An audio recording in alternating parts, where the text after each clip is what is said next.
ایک اپنی پارٹی کے بھی بڑے میرے لوگ مایوس اندر سے ہمارے کارکن کہ آپ نے کیوں نہیں وہاں جا کے کیوں نہیں وہاں بیٹھ گئے. میں آپ کو یقین دلاتا ہوں کہ میں وہ آدمی ہوں جو کہ 126 دن دھرنے میں بیٹھا ہوں. میرے لیے اتنا دیر بیٹھنا جتنی دیر یہ گھٹنے ٹیکتی ہے گورنمنٹ میرے لیے کیا مشکل تھا. لیکن مجھے جب تک میں وہاں پہنچا مجھے پوری طرح علم ہو گیا کہ اب حالات کس طرف جا رہے ہیں. اور میں یہ چاہتا ہوں میری قوم غور سے سنیں. اگر مجھے اپنے ملک کی فکر نہ ہوتی، اگر مجھے میرے بھی باہر پیسے پڑے ہوتے اور جائیدادیں پڑی ہوتی اور ڈالرز پڑے ہوتے اور آف شور اکاؤنٹس ہوتے اور محلوں میں رہ رہا ہوتا اور میرے بیٹے بھی بڑے بڑے یہ اربوں روپے کی پراپرٹیز میں رہ رہے ہوتے جس طرح ان کے 2 خاندانوں کی ساری پیسے باہر پڑے ہیں، مجھے بھی شاید فکر نہ ہوتی اپنے ملک کی. کیونکہ مجھے پتا تھا اس دن رات کو خون خرابہ ہونے لگا تھا. لوگ ہمارے تیار ہو گئے تھے، عام لوگ تیار ہو گئے تھے جنہوں نے وہ دہشت گردی دیکھی جو پولیس کے ذریعے کروائی گئی اور جو ظلم کیا گیا. سب لوگ تیار ہو گئے تھے لڑنے کے لیے اس دن رات کو. ہمارے لوگ کئی اتنے غصے میں تھے جو انہوں نے وہ تماشے دیکھے ہیں جس طرح پولیس نے ان سے کیا ہے.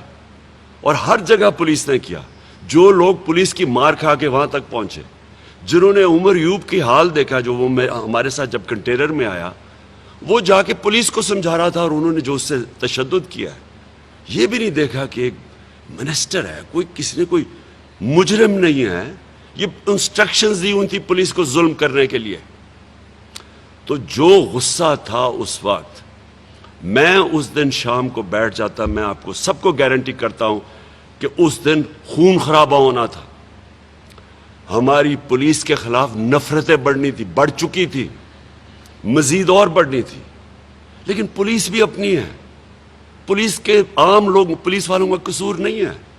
یہ اوپر جو انہوں نے بٹھائے ہوئے تھے مجرم، اور یہ جو گلو بٹ بٹھائے ہوئے تھے، اور جو پیچھے سے یہ یزید، میں پھر سے کہتا ہوں یہ یزید کے وہ ماننے والے ہیں جنہوں نے ان کو آگے کر رہے تھے کہ کہہ رہے تھے ظلم کرو.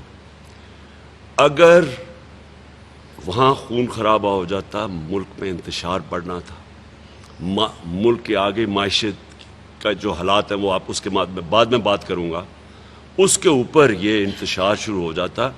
یہ میرے ملک کا نقصان تھا. اس کو کوئی یہ نہ سمجھے کہ کوئی ہماری ایک کمزوری تھی، اور یہ بھی کوئی نہ سمجھے کوئی ڈیل ہوئی. یہ بھی جی میں باتیں سن رہا ہوں کہ جی کوئی اسٹیبلشمنٹ سے ڈیل ہوئی ہے. میری کوئی کسی سے ڈیل نہیں ہوئی. میں نے صرف تب یہ سوچا کہ میرے ملک کو نقصان ہوگا، نفرتیں بڑھیں گی، اداروں کے بیچ میں اور عوام اور اداروں کے بیچ میں فاصلے بڑھیں گے. یہ ہمارے ملک کو نقصان ہے، دشمنوں کا فائدہ ہے. یہ صرف ایک چیز تھی جس نے مجھے روکا وہاں بیٹھنے سے.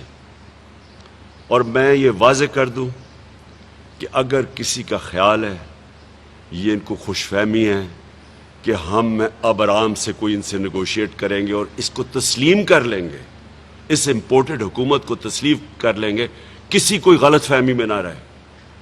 میں نے یہ فیصلہ کیا ہوا ہے کہ میں اس کو جہاد سمجھتا ہوں. میں جب تک زندہ ہوں میں اس کے سامنے کھڑا ہوں گا. مجھے کسی چیز کی نہ کوئی فکر ہے نہ پرواہ ہے ذاتی طور پہ، صرف اپنے ملک کی فکر ہے.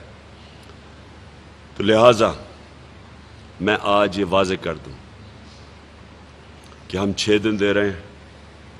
اس کے اندر اگر انہوں نے نہ اناؤنس کیا، انہوں نے نہ واضح طور پہ اناؤنس کیا کہ کب یہ ڈیٹ اناؤنس کریں گے الیکشن کی، انہوں نے واضح طور پہ یہ نہ بتایا کہ اسمبلیز ڈیزالو کر کے ڈیٹ کب اناؤنس کریں گے، یہ میں اب پھر سے نکلوں گا. اور میں آپ کو واضح کر دوں کہ اب ہم نکلیں گے تیاری کر کے. ہماری کسی کی تیاری نہیں تھی. جس طرح کے پولیس کا ہمارے اوپر حملہ ہوا، کوئی بھی تیار نہیں تھا اس کے لیے. ہم سارے جب خاص طور پہ جب سپریم کورٹ کا ایک آرڈر چلا، جب ہم نے تو سوشل میڈیا کے اوپر ہی دیکھا، ہم سب کو یہ لگ گیا کہ اب راستے کھل جائیں گے اور اب کوئی مسئلہ پولیس کا نہیں ہوگا. لہٰذا کوئی تیاری نہیں تھی. جو ڈی چوک میں بھی لوگ تھے. اچھا ڈی چوک میں یہ کہتے کہ جی ریڈ زون میں چلے گئے. لوگوں کو کیا پتا, انہوں نے ہم سے پرمیشن مانگ رہے تھے کشمیر روڈ کی یا سری نگر ہائی وے کی, ہمیں پرمیشن ہی نہیں مل رہی تھی. تو ہم نے کیا لوگوں کو بتاتے, ایک ہی چیز سارے جو دھرنے میں لوگ جانتے تھے وہ ڈی چوک تھا, اس لیے ہم نے ڈی چوک کا ایک پوائنٹ تو بتانا تھا. اس کے بعد کمیونیکیشن, اتنے ڈرے ہوئے تھے, یہ اتنے بزدل کرپٹ لوگ ہمیشہ بزدل ہوتے ہیں. سارا میڈیا چینل کے اوپر کبھی وہ اے آر وائی کو کبھی کریں کیونکہ ادھر سے لوگ انفارمیشن لے رہے تھے, باقی چینلز پہ پریشر ڈالا ہوا تھا, انٹرنیٹ سلو ڈاؤن کر دیا, کسی کو پتہ ہی نہیں چل رہا تھا کیا ہوگا, کنفیوژن مچی ہوئی تھی.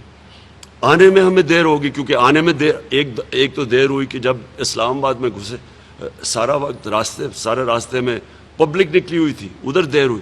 لیکن راستے میں جو رکاوٹیں تھیں سارا وقت برہان کے اوپر جو انہوں نے 3 جگہ پہ رکاوٹیں ڈالی, وہ ساری رکاوٹیں پار کرتے آئے کیونکہ ہم سمجھے اب رکاوٹیں